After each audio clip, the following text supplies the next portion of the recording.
돼지 머리? 한때 이곳의 영웅이었던 남자가 환영이 아닌 8만 관중의 저주 속으로 돌아왔습니다. 관중석에서 날아온 건 응원이 아니라 돼지 머리였습니다. 그는 1,000억 원을 받고 악마에게 영혼을 판 배신자입니다.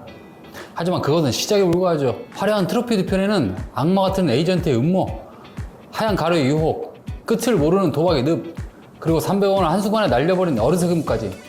축구 팬들이 결코 알아서는 안 될, 아니 반드시 알아야만 하는 진실들이 숨겨져 있었습니다. 이야기는 축구 역사상 가장 극적인 배신에서 시작됩니다. 2000년 7월 바르셀로나의 주장이자 영웅이었던 루이스 피고는 모두를 경악시키며 숙적 레알 마드리드로 이적합니다. 당시 이적료 6,200만 유로, 하나로 약 1,000억 원, 역대 최고액이었죠. 하지만 사람들이 몰랐던 진실이 있습니다. 피고의 에이전트 호세 베이가는 레알 마드리드 회장 후보였던 페르즈와 비밀 계약을 맺었습니다.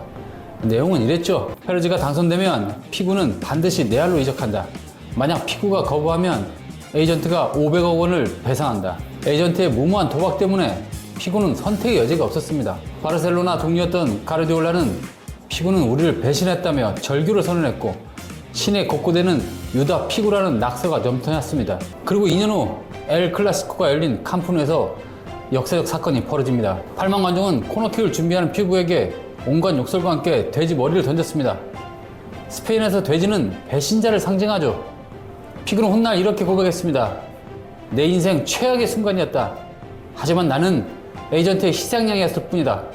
한 선수의 인생을 좌지우지한 축구의 이적 시장의 추악한 민낯이었습니다. 하지만 피구만이 에이전트의 희생양은 아니었습니다. 2014년 5월 24일 리스본의 밤, 이 남자 앙헬 디마리아는 챔피언스 리그 결승전에서 팀의 영웅이었습니다. 레알 마드리드의 대시마, 10번째 유럽 제패를 이끈 주역이었죠. 그런데 단 2달 만에 그는 맨체스터 유나이티드 등을 택합니다. 왜였을까요? 그의 에이전트는 축구의 최고의 거물 조르제 멘데스. 멘데스는 맨유로의 이적을 성사시키면 약 100억 원의 수수료를 챙길 수 있었습니다. 하지만 디마리아의 본인은 그는 파리로 가고 싶어 했죠. 레알 마드리드는 하메스 로드리게스를 영입하기 위해 자금이 필요했고 멘데스는 자신의 수수료가 필요했으며 맨유는 스타가 필요했습니다. 이 세 가지 이해관계가 맞아떨어지자 디마리아의 의사는 무시되었죠. 그는 1년 만에 맨유를 떠나며 이렇게 고백했습니다. 나는 단 하루도 맨체스터에서 행복하지 않았다. 처음부터 가고 싶지 않았던 곳이었다.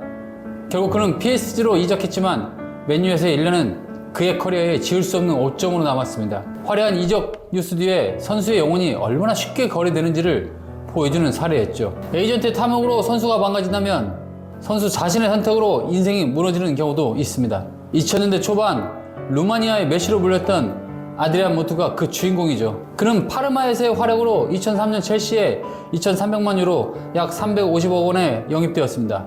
당시 루마니아 역사상 최고의 이적이었죠. 하지만 입단 1년 만에 그의 운명은 산산조각납니다. 2004년 9월 무투는 웨파 도핑 테스트에서 코카인 양성 반응이 나왔습니다. 첼시는 즉시 그를 퇴출시켰고 7개월 출장 중지 징계가 내려졌죠. 더 충격적인 건 그 다음이었습니다. 첼시는 무투를 상대로 약 250억 원의 손해배상 청구 소송을 제기했습니다.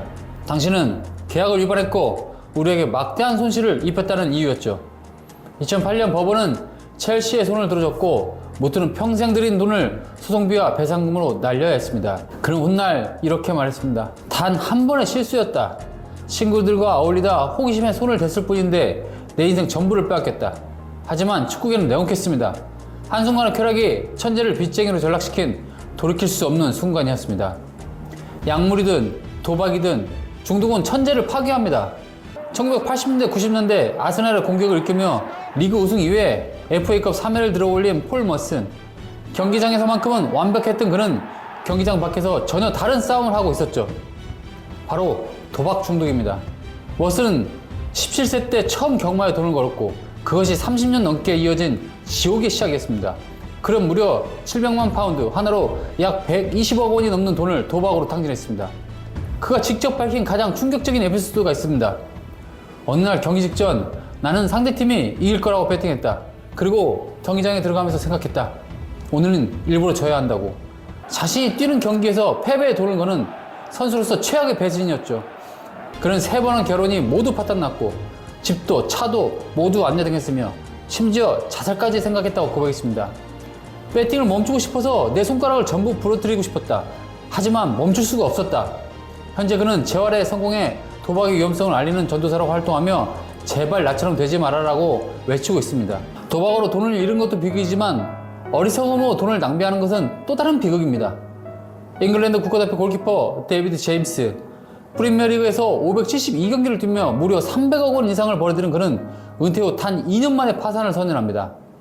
제임스는 자서전에서 충격적인 고백을 합니다. 나는 페라리만 5대를 샀다. 집도 6채나 샀고 한 번도 입지 않을 명품 옷을 수백 벌 샀다. 매주 수천만 원씩 나가는 파티를 열었고 친구들 빚도 대신 갚아줬다. 왜 그랬냐고? 그냥 돈이 있었으니까. 여기에 2번의 이혼 소송이 결정타를 날렸습니다. 첫 번째 아내에게 100억 원, 두 번째 아내에게 80억 원을 위자료로 지불해야 했죠. 설상가상으로 그가 투자한 부동산과 사업은 모두 실패했고 2004년 법원은 그에게 파산을 선고합니다.